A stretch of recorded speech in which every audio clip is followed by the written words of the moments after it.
Alrighty, so let's start with the very first step of truly honoring your son or your daughter for who he or she really is. The absolute first step that we need to do as parents is we have to release ourselves from all of the expectations that we have for that child. And you might go, well, wait. Expectations are natural and our children should have to do things a certain way, and how else are they going to learn? And I agree with you. That totally needs to happen. But let's back it up for just a little bit first.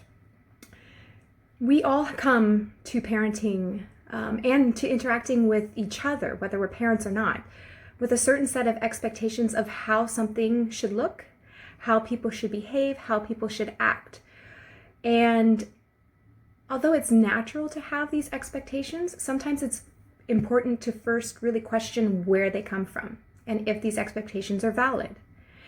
And so I challenge you to perhaps release some of those expectations, or if you can, release them all and step back for a second, because sitting in front of you is a young man or a young woman or a young boy or a young girl with so many beautiful, wonderful traits, so many beautiful, wonderful gifts.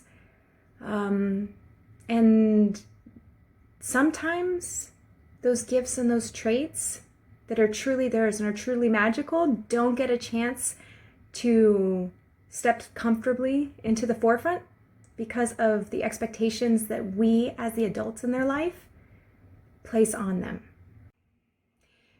So one example of this would be, growing up, I had certain standards of how someone or how I should look, especially when going to school or going out in public.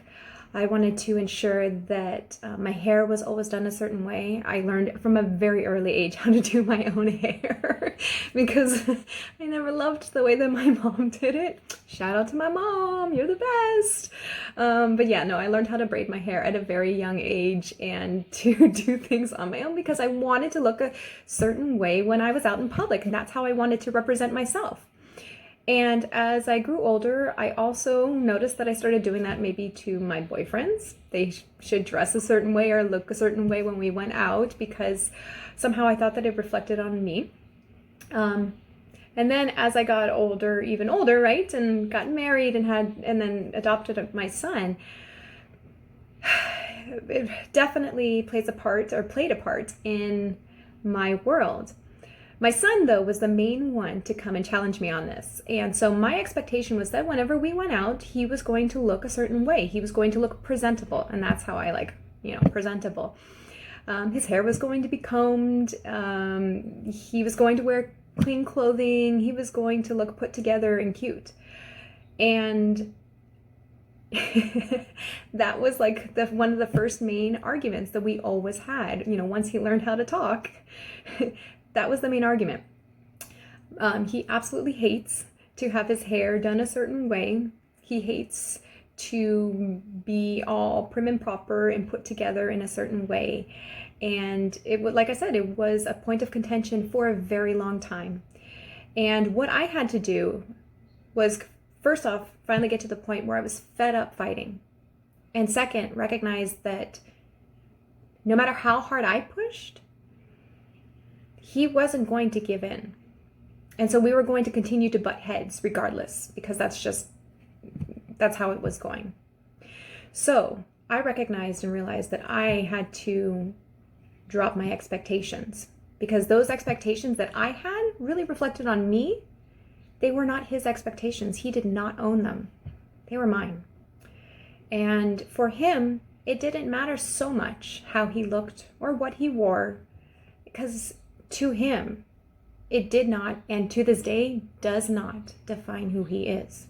And that was a powerful statement for me to learn, a powerful lesson for me to learn from my son.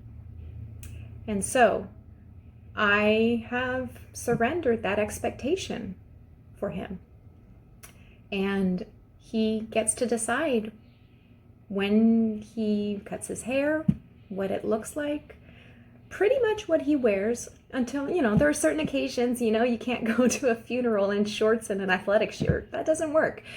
But overall, he gets to dictate what he wears, what he looks like, and how he presents himself in this world. And since I have released that expectation, our lives and our relationship, and that's the main piece, the relationship has become so much stronger and so much better. And it even has allowed for those times when he does need to dress up, because there are certain situations where you need to be put together. You need to look halfway decent and comb your hair and, make sure that you're clean and you're looking presentable. And he will do those and follow along much more nowadays than he ever would have before, because of the fact that he feels no pressure most of the time. And he's allowed to be who he needs to be in the way in which he needs to present himself. So that is my challenge to you today as a parent, is to first and foremost release expectations. Release those expectations that you have that really are for you and are about you and are then placed on or projected on your son or your daughter. Once those expectations are released, you'll start to feel an ease. There will be a lightness around the two of you, and you might just find some trust and some connectedness tiptoeing back into your relationship. All right, guys.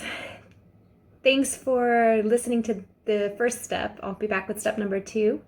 And good luck with your attempts at releasing your expectations.